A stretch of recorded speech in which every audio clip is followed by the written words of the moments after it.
देखें ज़रा, ये मैं पालक गोश्त चावल बनाने के लिए जो है चावल मंगाए। इसमें इस कदर कीड़े हैं, ये देखें ज़रा, इतने कीड़े कि मैं चावल चुन चुन के पागल हो गए। मुझे समझ नहीं आ रहा कि इसमें से जब एंड होगा तो चावल बचेंगे या कीड़े बचेंगे, कीड़े पकेंगे या चावल पकेंगे।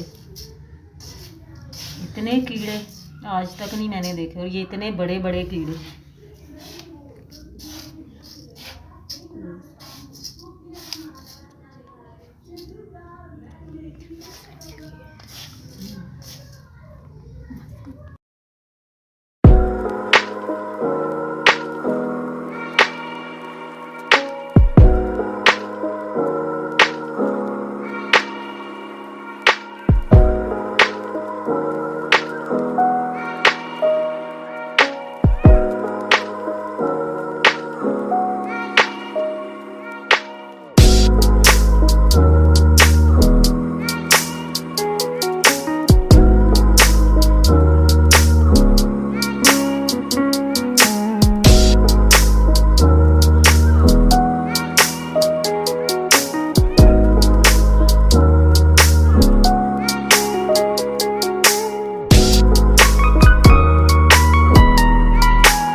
केला खाने लगे हो?